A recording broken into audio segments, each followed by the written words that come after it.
आप सभी का सतीश बिहार स्टडी में। तो आज चल रहा है क्लास 10 का साइंस। बाबू से पूछ रहे हैं तो कहता है कि ये मंजिल भी बहुत जिद्दी होती है, कहां हासिल नसीबों से होती है। ये मंजिल भी बहुत जिद्दी होती है, कहां कहां हासिल नसीबों से होती है। जहां तूफान भी हार जाते हैं वहां कश्तियां जीत पर अड़ी होती है। कहते हैं बाबू कि सफलता हमारी हाथों के लकीरों में नहीं है, माथों की पसीनों में है। क्योंकि जो आपको ब्रह्मा ने हाथ पर लिख दिए हैं, अगर भरोसा करके बैठा रहेगा अपने हाथों पर तो वही मिलेगा। लेकिन अब पसीना चुहाकर मेहनत करिएगा तो उससे आगे ही आप बढ़ जाइएगा। बताइएगा बाबू, कुछ प्रश्न है साइंस का, ध्यान से सुनिएगा और बोलिएगा। बताइए बाबू कि मानव हृदय में कितने कोष्ठक होते हैं? जरा जोर से बोलिएगा। मेढक में कितने कोष्ठक पाए जाते हैं? 3। जरा जोर से बोलना। कहते हैं कॉकरोच में कितने कोष्ठक पाए जाते हैं? 13। बिल्कुल सही है। पीत रस कहां से स्रावित होता है? यकृत। जोर से बोलना। कहता है दांत का कठोरतम भाग कौन है? एनामेल। बिल्कुल सही है बाबू। कहता है ऑक्सीजन का वहन कौन करता है? आरबीसी, जिसको रेड ब्लड सेल कहा जाता है।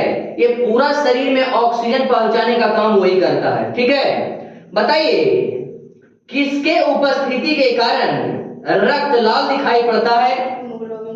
हेमोग्लोबिन। बिल्कुल सही है।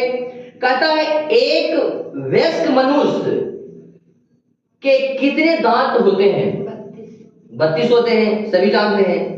बताइए कि मनुष्य के शरीर की सबसे बड़ी ग्रंथि कौन सा है? यकृत है, जिसको क्या कहते हैं? हम सब लीवर कहते हैं। क्या कहते हैं? लीवर कहते हैं बाबू। नेक्स्ट क्वेश्चन बताइएगा, आत्महत्या की थैली किसे कहा जाता है? लाइसोसोम। ठीक है, जिसका खोज डी दुबे ने किए थे। ठीक है, जंतु जगत का सबसे बड़ा सन किसे माना जाता है बाबू? ऑर्थोपोडा। कहता है व्यूहल टेकर द्वारा प्रभावित वर्गीकरण में 5 जगत कौन कौन से थे? बताइए। बिल्कुल सही है। बताइए तो एक क्वेश्चन है कि मनुष्य में कितनी जोड़ी गुणसूत्र पाए जाते हैं बाबू? 23 जोड़ा। बिल्कुल सही। मनुष्य में कितने जोड़ों ऑटोसोम पाए जाते हैं? 22 जोड़ा। बिल्कुल सही। अच्छा, आप बता सकते हैं कि गुणसूत्रों का निर्माण किससे होता है? डीएनए तथा प्रोटीन। बिल्कुल सही। बताइए दूध से क्रीम किस प्रक्रिया के द्वारा निकाला जाता है? केंद्रीय वर्गीकरण। बिल्कुल सही। सफेद फास्फोरस कहां रखा जाता है बाबू? पानी के अंदर। पानी के अंदर। बिल्कुल सही। कहता है कि सोडियम तथा पोटेशियम को कहां रखा जाता है? केरोसिन के तेल। बिल्कुल सही। अम्ल का स्वाद कैसा होता है? खट्टा होता है। अब बताइए कि क्षारकों का स्वाद कैसा होता है? कड़वा।